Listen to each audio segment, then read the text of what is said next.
Merci Jean-Baptiste. La région des Grands Lacs sur de nouvelles bases.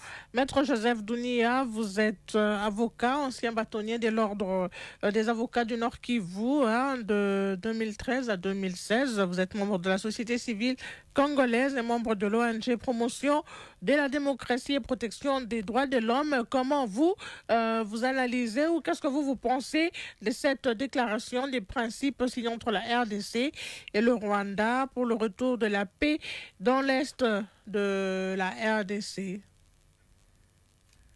Merci, Madame la journaliste Kelly.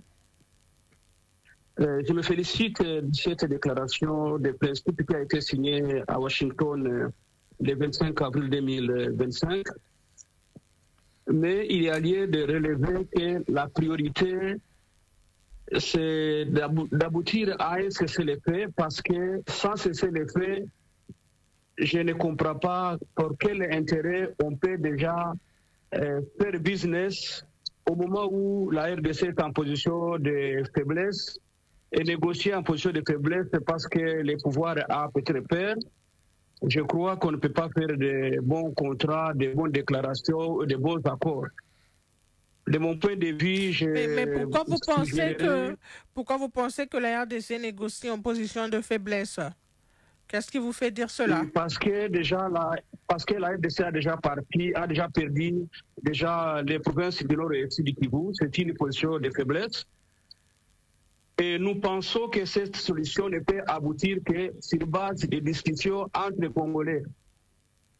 Les solutions à Washington, je ne crois pas, c'est loin des réalités sur le terrain, même si on voit que l'administration du président actuel vise des affaires. On a vu tout ce qu'on a suivi en Ukraine, malgré les déclarations, malgré les fermetés de donner la paix. En un jour, les bombardements continuent en Ukraine. Et la solution, je crois que les Congolais doivent l'assumer du moment qu'une partie du territoire est hors la gestion du gouvernement. Je ne vois pas pourquoi le gouvernement aurait honte d'approcher ceux qui occupent les lieux.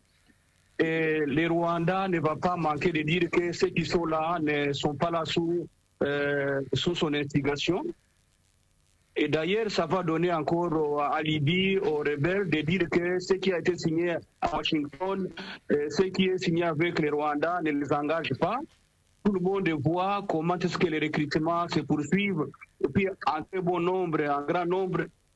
Donc demain ou après-demain, si les Rwandais pourraient dire « Ok, je retire les militaires rwandais qui se trouvent sur le territoire congolais », entre-temps, les rebelles de l'AFCM 23 auraient déjà formé une autre armée et on sera au point de départ.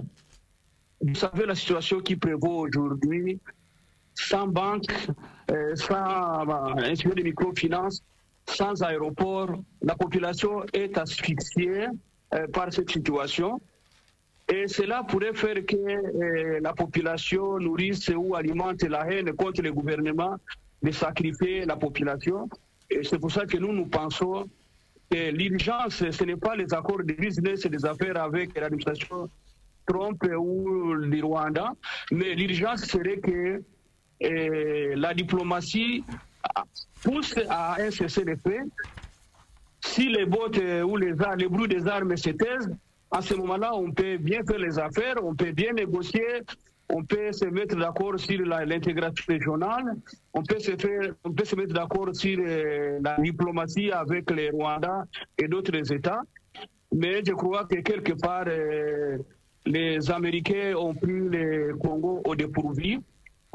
Malheureusement, les gens se félicitent que cette déclaration, qui, à mon avis, est un endormissement, une sorte de somnifère qui est donné aux Congolais. Et les Congolais croient que cela met fin au conflit.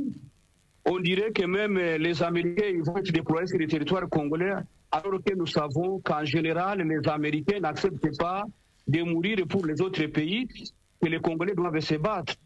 Mais du moment qu'on quitte la logique de la guerre, la logique de se battre, je crois qu'il y a lieu d'encourager le gouvernement congolais à estimer la perte de Goma et de Bukavu et accepter de parler avec les rebelles Parce que les Rwandais ne manqueront pas de dire que non, ok, je retire mes troupes, mais c'est pas. Mais le gouvernement discute déjà avec le M23 au Qatar, à Doha précisément. Oui, discuter signifie presser à aboutir à un cessez-le-feu. Et discuter signifie qu'ils doivent se mettre d'accord les modalités de cessation des hostilités.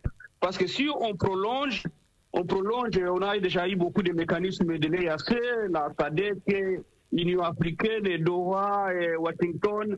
Toutes ces rencontres, à mon avis, vont être démonétisées, vont perdre de la valeur, alors que l'urgence pour les populations de l'Est, c'est de faire un cessez-le-feu, d'aboutir à un cessez-le-feu.